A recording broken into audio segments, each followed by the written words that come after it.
Welcome back to Unladylike Opinions. This is the Real Housewives of Salt Lake City, Season 2, Episode 5, Jen and Barry.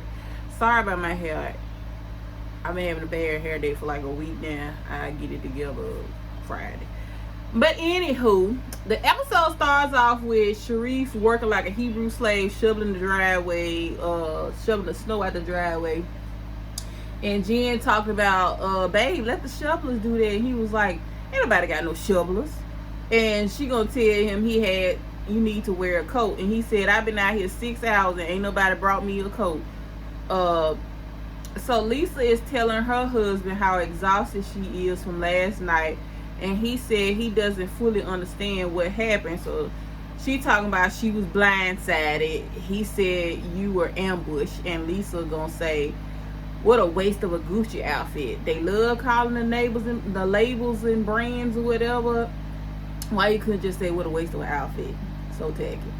She says how Angie told Whitney everything that she confided into her and how Whitney was coming with her opinions about her relationship with Angie. She doesn't understand why Whitney would insert herself into a 24-year-old friendship, and her husband is just like, yep. So, but he was like, let's play devil advocate, and he tells her she should sit down with Whitney and see if they can work things out. But of course, Lisa feels like Whitney has a problem with her every time she sees her, and I'm like, every time y'all see each other, Whitney tries to speak to you and you snub her every time. So her husband's in his confessional saying he likes to hang out with Whitney's husband, Justin, so he hoped they can work it out. So now we get to Whitney. She over there getting her kids together, telling them they got to do 15 minutes of homework. I don't know what kind of kids she got or what kind of school they go to, but 15 minutes of homework I ain't never heard of. It ain't never been less than an hour. And so Mary pulls up to Whitney's house. I don't know if she called a car service or that's her personal driver, but she pulls up looking a fool as usual. Plenty of labels and nothing matching. So she brings them cookies and tell Whitney, she loved to bake or whatever. And Whitney said, you should teach us some cooking lessons. That what Whitney's daughter says. And daughter says, how about today? Mary said, no, I'm so tired because one of the church members' daughter had a crash. She was ejected from her sunroof and she fell into a neighborhood 30 feet drop off the freeway. And Whitney's daughter was like, is she still alive? And Mary said no. And she said, I'm so excited to be here. Started dancing. I'm like, what the hell? And she say, wear your seatbelt next time. I'm like, this weird. So Whitney looking like, she was like, you want to go downstairs? So they go downstairs. Mary told her, she heard something was happening at Angie's house last night. And Lisa tells Mary, how hard she's tried to be cool with Lisa, but issues will come up and they will be back in the same place. Mary asks, like, what did she do to offend her? And Whitney said she is mad because me and Angie are friends and cousins. So Mary said, I hope that is not her mentality. And Whitney said that she doesn't think that Lisa would ever be in her interpersonal space. Mary said, if you know that, then why do you let that stuff, breathe and you keep talking about it? It's letting her in. And Mary was in her confessional and she basically said that Whitney seeks validation in Lisa.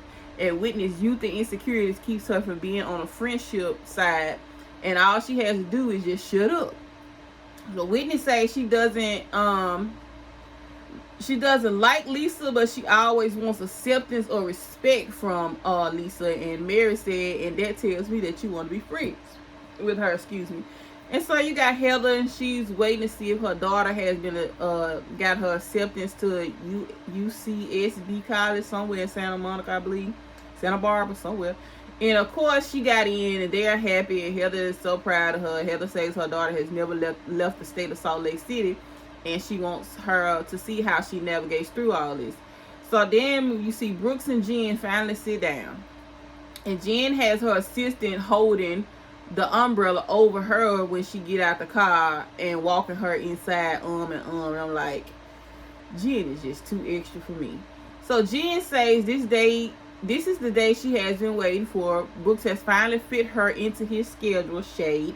She talking about she hope this doesn't turn into a Meredith Marks and this turns into a 10-month apology. She act like Meredith ain't none of his mama. So Brooks in his big ass shoes show up with Meredith, but when he sit down, Brooks tells Meredith they need some privacy, and she was like, okay, I'm gonna go sit at the bar, which was literally right across from them. I don't know what kind of privacy that was, but okay. So and Jen thanks him for coming, and she said she had no idea that he took the comment she made the way he did. And she said she talked to her team and told them she take responsibility for that because it is her name. Brooks says, yeah, and by perception, it looks like it was you on social media. He tells her he doesn't know how to articulate the pain he went through, and he gets emotional and says he has been on his own journey of self-exploitation, and he tells her that the comment she made brought him back to stuff that was used against him growing up. And he felt like, so apparently I took that as, he was getting bullied for being like a little feminine during school, while he was in school. So that's how I took that. So he felt like he didn't have a voice anymore because it was like everyone would believe what she said before he could even, voice his own opinions on his own self. And she said she never wanted him to feel like she outed him, and the only reason she commented when people asked her, because people asked about her vagina, she claimed like she was deflecting and making a joke to move on, and now she sees how that this has hurt him, and she is sorry, and she's sorry that she showed him her GG, which is her, vagina. And he thanks her, and he said he didn't want to upset her and hugs her. Why would you want to upset her when you've been... These people so fake. So then Meredith comes over, and Jen cries yet again and says she was wrong, and she takes complete accountability. That's one thing I will give her. She did take accountability for everything. How long this gonna last, we'll see. So the guys meet up. All the husbands meet up, minus Mary's husband, because I really believe that they separated. So they meet up for a night out, and Sharice said he can't remember how long it's been since he had a night out like this, and let's keep the wife's name out of our mouths tonight. So they joke and ask everybody is they still married, and he goes, I think it was Mary's husband, Seth, was like, you married, you still married? And everybody said, yeah. So then they tell Justin that then they tell Justin, Whitney's husband, that from the outside looking in, his marriage looks like the best, and Justin say those are always the scariest relationships. They joke about him having a strip pole in his house, and Seth asks if he been on it, and he said, yeah, I may have flew around it a few times. And Seth said, well, I would pay to see him on a pole. And I'm like, white people so awkward. They humor, oh my God. So and he said, then Seth says, and you still have a sex life? And Justin is like, their sex life has taken a pause, but they had a discussion to get it back on track. Seth jokes about he can have sex with Meredith as long as he won't, as long as he doesn't wake her up. He said, Justin, you have sex with Whitney while she's awake? And he busts out laughing and says, not lately. So Sharif is trying his best not to laugh, but he just started dying laughing. And Sharif said how the wives are always starting off beautifully, but then, it deteriorated. Then they show flashbacks of each wife going the hell off every time. And so Justin, Whitney's husband, was like, so they are the 4 most optimistic sons of bees in the world. And then you get with Whitney and Jeannie sitting down, to have lunch, and Whitney tells her about her business, and she asks Jeannie if she was hustling so hard to build her business, and Jeannie said that's why she downsizes from 5 business to 1, so she can have more time with her kids. She said she lost so much time building her business and now she wants to focus on her family. Whitney says she wants more kids, but Justin went and got a vasectomy, but she said she agreed to it at the time, but she is now regretting that she agreed to it. So Jeannie says that her and Whitney are the opposite because her husband wants more kids and she doesn't. She says he's in his 50s and I'm in my 40s and I got my tubes tied. And she says she doesn't ever want to be pregnant again. And Whitney was like, you can get a surrogate. And Jeannie said, I don't want to deal with anything that has to do with a new baby, a toddler. I don't want to deal with diapers. I don't want to deal with none of that. And I'm with Jeannie on this because I've been 14 years sober of kids. No ma'am. And so Whitney go bringing up Lisa again, and she talking about she was hesitant to reach out to Jeannie because Jeannie is Lisa's friend. So childish.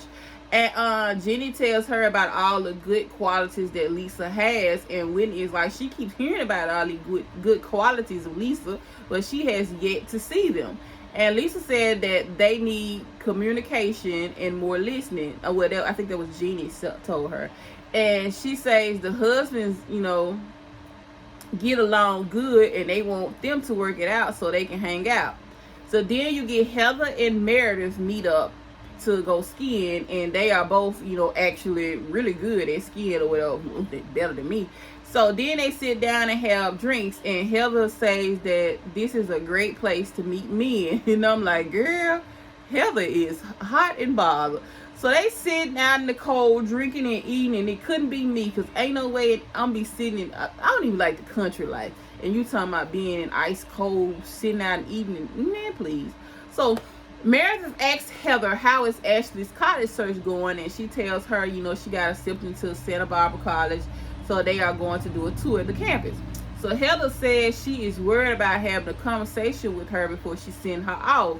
And Mary says that she had a convo with her daughter about everything, and her kids are pretty close. And Heather says she was so Mormon she had in her head that the daughter wasn't gonna have sex until she was married. And she says she has never had the sex convo with her girls because she feels like she is writing a permission slip for her to do it.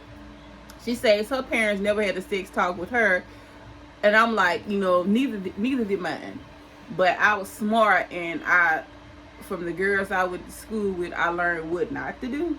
And, plus I was a scared cat when it came to stuff like that. So, So I made sure that, like my oldest is in college right now, but before he went, he's a sophomore this year. So before he went, I had to talk with him a long time ago, but, I had to have a reassurance talk, and, make sure and give him all the rundown or whatever. But when it came to like buying the condoms, I could have did it, but I left it up to his daddy to do. And I stayed out of that part because I was like, his daddy gotta, have some part in it. So I would suggest you have those talks with your kid, because you don't want your kids going out there and learning the wrong things and doing something. Oops, you're a grandparent at a young age. Not I. So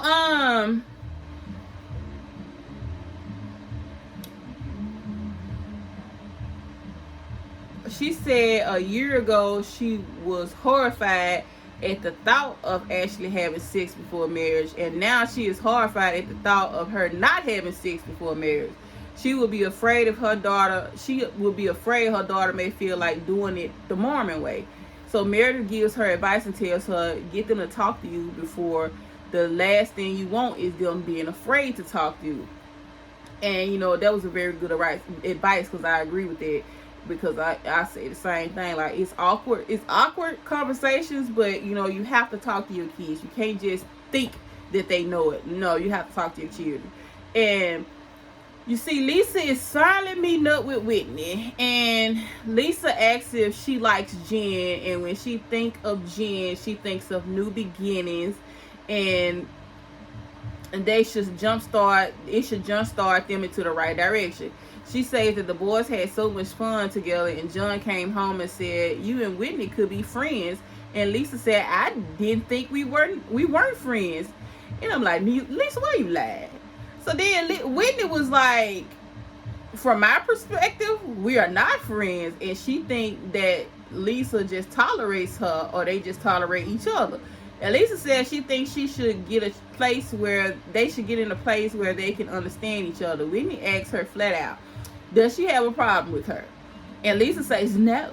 And Whitney was like, so everything is a misunderstanding. And she asked Lisa why she called her a this. And Lisa said she didn't mean it like that. She meant to say this one. Lisa just be lying. Y'all sit there and believe everything Lisa be saying. Lisa just be lying just to keep going. And cause she gonna stab her in the back again. Just wait. And she asked her why she tell Angie not to claim her. And again, she says she didn't mean it that way. Everything is a misunderstanding to Lisa. Everything is a misunderstanding. That's her answer for everything. And she basically was jealous that Angie seeked out an enemy at the time. And Whitney said she never wanted to get to know Lisa, but she keep finding herself being bothered by her. She said she would love to know the Lisa that she hears about, and to leave the past in the past and move on. So they agreed to spend more time together, and that was the end of the boring ass episode. This episode was boring. Hopefully, you know, Salt Lake City usually come with it, but they boring me right now. I guess because I'm just waiting on to see Independent Jen finally fraud charges come on with it. Like, what y'all wait till the end of the episode and give us a cliffhanger for the reunion? I ain't got time. But anyway, that was my recap review of The Real Housewives of Salt Lake City. See you guys next time. Like, comment, share, and subscribe. Bye.